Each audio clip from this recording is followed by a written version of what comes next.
Welcome to The Current by TreasureCoast.com, where we discuss interesting people, places, and happenings on Florida's Treasure Coast.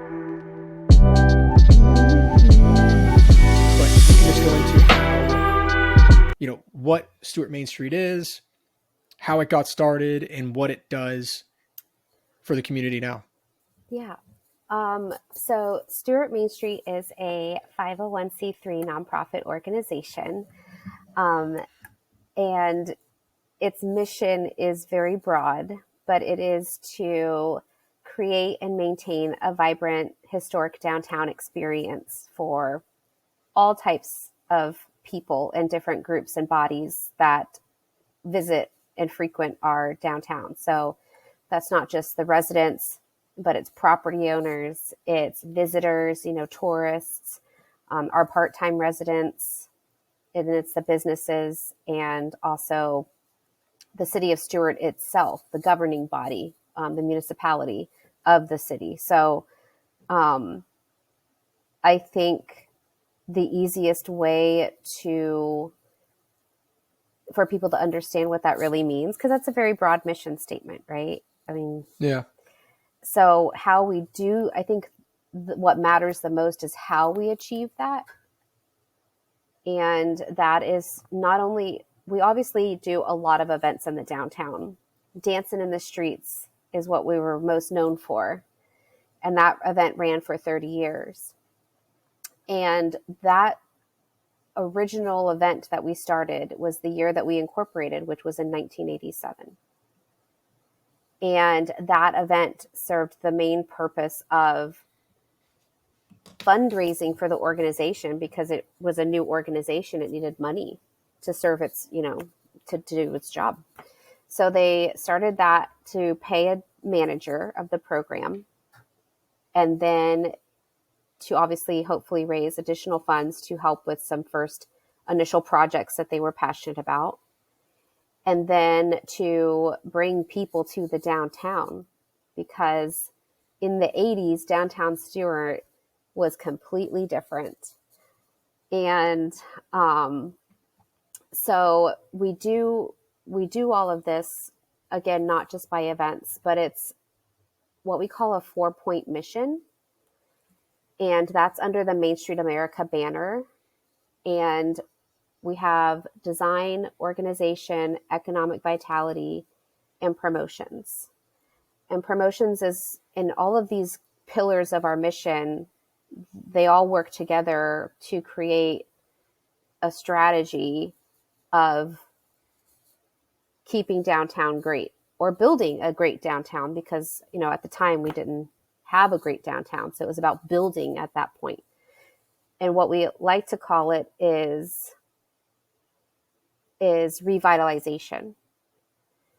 And interesting enough, we just had a book published that tells our story about what it took and the people involved that helped to revitalize our downtown.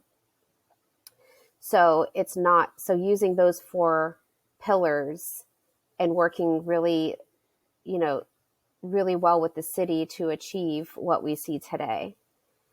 And events is a really great way to achieve all of those pillars, right? Because by bringing people to the downtown, they're naturally adding to the stable economy and creating a stable economy with our small businesses in our downtown. So that's it in a nutshell, I guess you could say. But, some projects that we've worked on in the past that aren't just events. For instance, the Colorado Avenue Road Diet was probably one of our last larger projects, I would say. So that project was, what Colorado Avenue looks like today, right? Yeah, right. But go back to the early 2000s, even the mid 2000s, it was an elbow of a street that you took to maybe get to downtown Stuart, right? So our organization saw a vision and worked with the city to create a streetscape project to beautify that street, to make it not only more walkable for people to be able to access the downtown, but to add more parking, to revitalize that district, to help business owners thrive, right? Because there wasn't at the time a lot of businesses down there. And then we saw it as a major corridor into the downtown. And the goal, taking all those points and all those concerns, was to expand the footprint of downtown. So as most only know downtown originally as Seminole Avenue, Flagler, and Osceola, which Osceola is considered the main street because it's in the middle. Expanding, beautifying that street and adding more accessibility into the downtown naturally added to the footprint of downtown. And now they have their own arts and entertainment district. They have lots of thriving, great businesses. And I mean, that's the method right there, is, I hate to say it, but paving the way for redevelopment and prosperity. Right. And and that helps what? That helps you as being in real estate. You appreciate that, because if you have a thriving downtown, it's the heart of the community. It's why it's why we get new residents. People want to move here because the downtown is so charming, or there's always a parade, or there's an event to go to, that's a community event. People want to be a part of that. They want a sense of place. And I think organizations, that's the beauty of Main Street, is that we help create that and we help maintain it. We protect it, that small town America feel and charm that we've become so known for. Yeah. That's kind of what came to mind when you first mentioned it, where I started thinking about the events, because, not just like the Sunday market, but Rock and River Walk and the spring stroll was not too long ago. And I can see how a lot of those, like they obviously provide some sort of economic vitality to the businesses in the area, but then it's a cool thing to do for a lot of people. Those are some of the more popular events, even on our calendar, I'm sure on yours. And so I can see how those events can reach multiple points in the mission. Precisely. So utilizing events to promote the downtown, to support our small businesses and our city as a whole is why we do events. Honestly, they're not fundraisers. We do ask for donations, and we are lucky enough to get some sponsorships to help offset some of our expenses to produce those events for the community, but they're not fundraisers right now. And when we survey every week at our farmers market.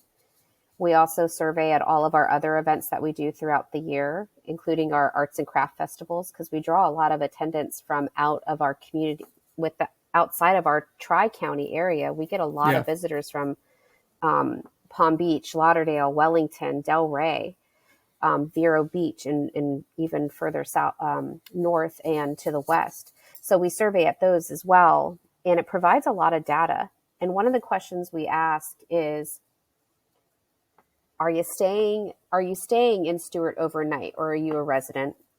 And then we also ask, did you come specifically for this event? Most of the time it is yes. And then the follow-up question to that is, are you going to stay in downtown and make a day of it? And 89% say yes. Oh, that's awesome. And then we, of course, ask some other questions like, how much do you think that you'll spend in the downtown? And an average spend, I think the average was $212 per visitor. So that's great. So that means that we're doing something that truly hits all the points of our mission, and one of the other points of our mission is historic preservation. And May is actually Historic Preservation Month. So what we will be doing to celebrate is on May 30th, we're actually hosting a keynote speaker and a panel discussion that will feature Andreas Dewani. And I don't know if that name rings a bell to you, but Mr. Dewani was the one who helped the city and Main Street come up with a vision for downtown. And his plan has been, and he's a world-renowned architect and engineer. Like, he goes all over the world and helps communities build their communities. And the man is a genius. And I'm so excited to have him come and speak and offer his perspective, because what we've been hearing a lot of lately, especially from some locals, that they don't like all this development. They don't like this growth. And I think what we need to focus on is, how much growth have we really had in comparison to other areas? I think our county and our city have done their very best to control that to a degree. But we also have to remember there's such a thing as property rights, right? So, and that, thankfully, a lot of that is happening outside of my district. I am just focusing on the downtown and protecting that. Yeah. So we always try to focus as an organization. Don't want to get political here. It's not our role, but we try to just focus on the prosperity that it's going to bring, that serves and supports our mission. It's still bringing people to our downtown. It's bringing people into these businesses to continue to help, keep them here. And we're so fortunate. We've had such a great amount of businesses that have been in our downtown for 12, 15, even 20 years. April Days, which is a boutique in our downtown, is celebrating 25 years. That's amazing. Yeah. So that's what it's really about. And, and then you enter the conversation of Brightline and what that means for the community. And I think that we want to benefit as much as we can from the train if it's going through our downtown. We can't stop the train. So I think just looking at it from a different perspective sometimes is really helpful. And as far as what our perspective is, it's really just the downtown. Can I ask you a question? Because please. That makes me think, you bring up Brightline, and I know it's such a hot topic item in Stuart, but with anything, like you said, a lot of things are happening. Obviously the city commission or on a county level, they're making these decisions. And then your organization is kind of thinking, hey, depending on how, like, let's say the city commissioners, what they decide to approve or disapprove, then you're thinking like, hey, this is how we can help use this to bolster the downtown. If Brightline gets approved, this is what we're thinking. Or if it doesn't, or if this gets approved, okay, great. Is that kind of how it works? You're kind of seeing the stage that's set and then you're working from there? When it comes to political issues like development, land usage, bulldozing buildings, Brightline, any political charged issue, we really, as a 501c3 nonprofit, I think it's a good move for us to be a silent partner in things, in the sense of we will help support where it makes the most sense, so long as it doesn't work against our mission. And, we can't go out there and picket. We're not going to advocate for things if the community doesn't want them. So hence why we do a lot of the survey work for the city.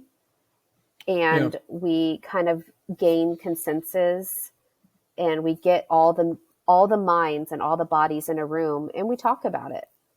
We have the Realtors Association that has a part in that too. They have clients and they have their own properties that they want, to maximize profits. Well, how do we work together to help, where do we meet in the middle to where everybody's served in the best way? And, but there's also times where, like I mentioned, the Colorado Avenue Road Diet project, we as Main Street have a vision for our downtown. It's part of our role. So we oftentimes will pitch an idea to our city staff and leadership. And if they are interested, then we'll start the work of having charrettes and meetings with the community to get buy-in and support. And again, through these surveys that we do, we ask them, what's your biggest challenge to coming to downtown? And we ask them everything from, I don't want to say the P word, but is it a parking issue? Is it the lack of parks for your family to enjoy? Do you want more outdoor recreation? Do you want more events? If so, what kind of an event? Yeah. Do you want more shopping? What kind of shops are you looking for? So we can help kind of steer those conversations and those ideas and those think tanks. And then our committees, like our design committee and our promotions committee, they'll all work together to kind of pitch an idea. But it's up to the city, obviously, to decide if they want to support that or work together with us on it. And we can still help along the way, but we just might own certain pieces pieces of that project that volunteers can achieve, right? Because we're not going to go out there and dig up a road, so that's the city's jurisdiction. I don't know if you saw recently, TC Palm had published an article, maybe 2 articles at the beginning of the month about the vision for downtown Stuart. Yeah, I did. Keith Burbank had published those. Okay. So one of those plans was a vision that Main Street shared, and our board member at the time, Mike McCarty, he's a land planner. He sits on our board for several years. He's in our design committee. He pitched a vision for increasing traffic flow in the downtown. This was related, and we were asked to do so, to submit an idea. But nothing happens overnight. So that plan, I've been here since August of 2020. That plan was before me. They pitched that before I was even hired. So it's been at least 5 or 6 years that Mike had worked on that with his team and surveyed the land and did what they need to do. But it didn't go anywhere. It just went on a shelf, and that's okay. Right? So, and then the other plan that they had mentioned was Mr. Tom Lucito's vision for that piece of property on the North Fork of downtown where City Hall is. His was actually about building parking and adding a hotel or some other, and again, it's just a vision. It's not up to him or Mike McCarty or Main Street as to what gets built. Yeah. Because again, that's a political thing.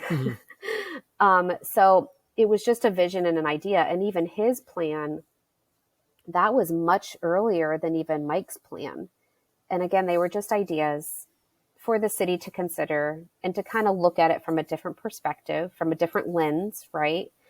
But so it was interesting to see the comments on Facebook because unfortunately they weren't as aware of where this was coming from. They thought it was being approved by the commission, but it was only part of a conversation that was requested by our redevelopment department for the city because they knew they had some projects on the shelf, and the commission where the board for the CRA had asked to see some ideas. That was it. Yeah. Because back in, when was it? So City Hall, or the city bought the Wells Fargo building across from Memorial Park. What was that, years ago? but Main Street helped do a survey and a study as to where the best location for City Hall would be if they decided to ever move City Hall. We're not telling them to move it. We were just, again, giving them an idea, because that land is so valuable. That property is so valuable. Yeah. So if they were to ever move City Hall, where would they be located? So that's when they bought the Wells Fargo building, with the intent to eventually move City Hall there. Well, they have a tenant. They obviously have their, they have to abide by that agreement. Mm-hmm. So now, as we're getting closer to the end of that agreement, I think conversations are being had as to what could that land be used for. So as Main Street, we have offered, again, not to tell them what to build, we want to help them get a consensus from the community, an organized consensus, not posting something on Facebook and just getting a bunch of hate comments and mail, right? Because that's what, unfortunately, social media has become. We would have a very organized charrette, as they call it, and ask people, let's have a conversation. Does this look pretty, or does this look pretty to you? Do you prefer this, or do you prefer that? And that could be done over a long period of time until the city feels good about the data, and then they want to move forward with some ideas and some vision boards, So it's nothing's being bulldozed and nothing's being built or anything right now. We're just here to assist in what everybody wants to see. That's all. Yeah, it's. I think you're right. As soon as a headline is seen, and I have these conversations all the time in these podcasts, where a headline hits social media and people don't really know what to make of it. Not all the information's there, or maybe they don't look into the article, or maybe they don't go into, a city hall or talk to their commissioners, representatives, or people are not having valuable conversations in the threads themselves. So it kind of just spins out of control sometimes. I'm interested to hear, when we were talking about development, you had mentioned historic preservation. And I wonder I'm curious how that works into, you have the design, keeping things beautiful. You have the historic preservation side. How does that all work into when development's going on? And how do you decide when you're going to take part in some preservation campaigns? That's a tough one. Yeah. So again, property rights, right? We definitely don't want to hinder on that. I think one of the special parts about Main Street is, again, that we're not the government. We're not the city trying to, fine people for not doing things, or we're not the state for, so we come from a softer, more meaningful place. When we hear that a building has been sold, an old historic, whether it's on the registry or not, if it's over 50 years old, it's historic. So it doesn't have to have a plaque on it that says it's on the registry as historic. Mm-hmm. That's up to the property owner to do that, which does help safeguard it to a degree from ever being bulldozed or what have you. But so if I were to hear that somebody bought a piece of property in downtown, I would try to have a meeting with them and just educate them on, first, what our mission is, and also just to see what their goals are. And just try to advocate and educate as much as possible as to what the vision is for the downtown. And I think most that purchase properties in the downtown are genuinely, they genuinely like the downtown as it is. So I don't see a lot of them coming in and being like, well, I'm going to bulldoze this historic building. Right. I think they understand that our community is pretty passionate about that. Mm-hmm. Yeah, I agree. You know, and the city is really great at wanting to protect that too. Their interests are there as well. They don't want to see anything happen to our historic downtown, which is why they had asked us to help them write a grant to get our downtown on the registry. So it happens in a few phases. So the first step was we had to first apply for the grant to update our historic property survey, which then, by listing all the historic properties, that proves that we're historic in itself as a downtown, because we have enough historic properties to prove that.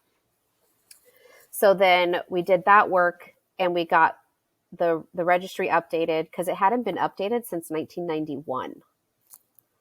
So it was very outdated. So we updated that. And now the second step is we're applying for the designation for the downtown.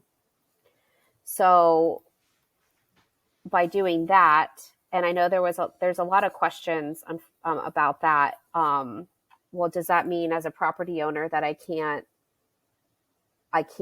paint it, or I can't add a canopy to the front of the building? You know, it's all these different questions. But it's actually allowing them to go after federal grants and have a better opportunity of getting those grants, because they're going to be within a historic district that's on the registry. Does that make sense? Yeah, and yeah. They offer a lot of resources too. When you're like, if you have an issue with your facade, they can help with that. You know what I mean? Whether it be the city or the state, they can offer resources of like, oh, well, this is how you should repair that facade of this building, or contact this contractor and they can give you some pointers, or there's a grant for this to fix that problem, because a lot of the historic buildings don't have suppression systems to keep a fire from spreading. Yeah. And right. if their building was to catch on fire. So there's some grants that can help install a suppression system.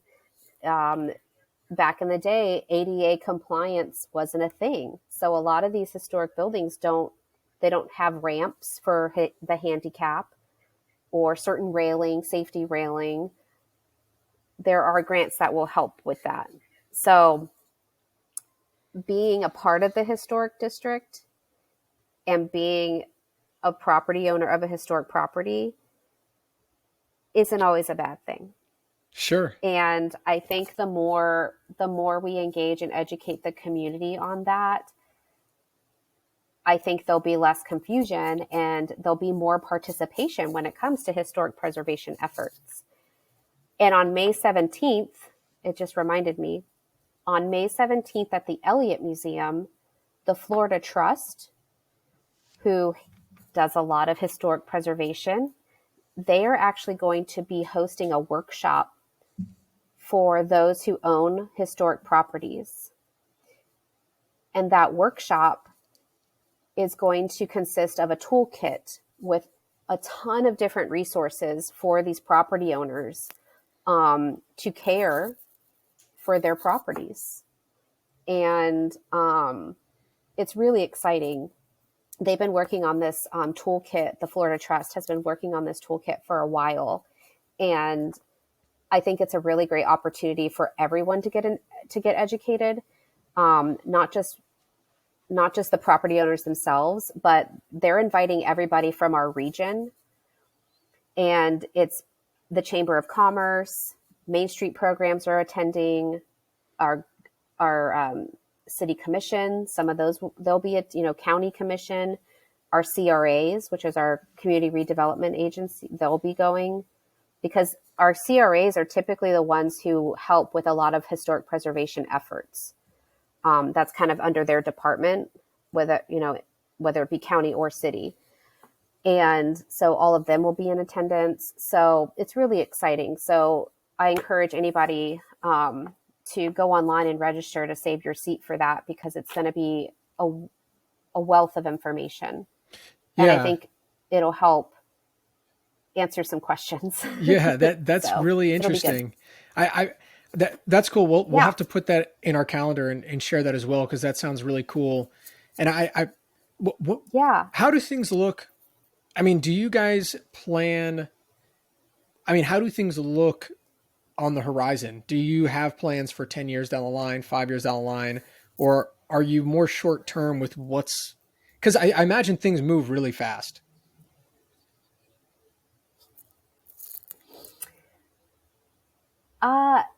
It depends on what side you're on with that, because on one side of our of our town, of our city, our downtown itself, our community, some things do move really fast. But what I'm finding is what moves the quickest right now are opinions. Sure. And I think that can get really sticky when there should be more thought and more understanding when it comes to certain projects and how that's going to affect the entire community, right? But projects themselves don't move quick. So for instance, the Seminole, where Seminole Avenue is, it's like the back alley of downtown. Yeah. It will no longer be the back alley of downtown. Right. Because after 5 years of working on this project, they're finally breaking ground on Seminole Avenue to do a streetscape to make it pretty and safe, accessible, walkable. And they're also undergrounding our power lines on that street. So again, just going back to your question of like, how long do things take? What's the vision board? How long is the strategic plan? We used to have really long strategic plans, but right now, because of constant change and the climate changing as far as leadership and what their goals are, what their pet projects are, it's always changing. And I think that makes it really challenging for staff. So if city staff isn't clear on directives, say you've been working on a project for 10 years and then all of a sudden you get new leadership and then that project has to go on a shelf because it's not approved or appreciated so that is really tough. And I do not envy them to any degree. That's a really hard job to have. And, so I wish I could tell you, I think at this point, our focus is to survive. Yeah. Because what I'm hearing a lot, there's been a lot of chatter. There was a bill actually that wanted to defund community redevelopment agencies. And that's really unfortunate. It didn't pass, but there was some hard conversations to make that happen. But if CRAs go away, I mean, they're the very people that look at projects specific to enhancing and improving our communities. And I don't know, again, not to get political, I don't know where the bill is coming from. I don't understand the opinion that community redevelopment agencies are a bad thing. I think it's up to the municipality to utilize their CRAs how they want to use them. So if there has to be complete alignment, or it's just going to be no projects are ever going to get approved and nothing's ever going to get done or achieved. They'll just get continued to be put on the shelf and there's no progress. There's no progression. And then when that doesn't happen, everything starts to crumble. It might take some time for people to feel those effects, but things will start to not feel so charming, to not look so charming. And, so I think for us as a Main Street program, because we align so perfectly with the CRA. Yeah. So a lot of their goals are similar to our goals. So that's why we work together a lot on projects. And I would just hate for them to go away, because then who's going to pick up all that vision and heavy lifting? That's tough to think. I mean, because there are a lot of times things, you hear about a bill or this or that, and you don't really know what spurred it or who's behind it. I know what you mean. It's tough to try to stay like, we're nonpartisan. As much as, you can have an opinion, sometimes it's hard to know what are the pros and the cons. And, whenever we talk to politicians on here, I feel the same way. I do not in any way, I empathize with their situation, really, because you're always going to have people who are for it. You're always going to have people who are against it, no matter what. But before we end, do you want to tell people how they can learn more? I mean, there are people that may want to get involved either through volunteering or sponsoring, and how people can learn more about the organization and stay in touch with your events and things like that. Yeah, of course. Because we are a volunteer organization. I am an army of 1.5, because I have some support staff, but to do all this and to create all of this, it takes a community. And that's the beauty of Main Street. It brings people together that can still be hands-on. Like, if you want to see change, if you want to make something happen, look at your Main Street programs, no matter what community that you're in. Look to see if you have a Main Street program, and that's where you should get involved. And so for us, volunteerism is huge. We have, like I mentioned, several committees, and I have several projects that I would like to even start getting some movement on, but I need help and I can't do it alone. So they can always reach out to me. We can grab coffee. My email is director@stuartmainstreet.org. And they can also just go to our website to kind of learn more about our organization and some projects that we've been a part of in the past, some things that we're currently working on. Our event calendar is there as well. We always have events. Like this weekend, we have our Earth Day cleanup for downtown, so that'll be fun. So that's at www.stuartmainstreet.org. Awesome. We're on social media, Instagram and Facebook. Cool. We'll put links to all that when we post this. And I appreciate you being on. Great. It was really cool talking to you and getting more of an idea of the day-to-day and what you all do. It was awesome. Thanks. We should do this more. That's a wrap for this episode of The Current by treasurecoast.com. If you enjoyed the conversation, be sure to subscribe so you never miss an episode. You can find us on Spotify, Apple Podcasts, and YouTube. Follow us on social media or visit treasurecoast.com for local events, tips, and news. Have a guest or topic you'd love to hear on the show? Let us know at treasurecoast.com. Until next time, keep riding the current and enjoying everything the Treasure Coast has to offer. See you soon.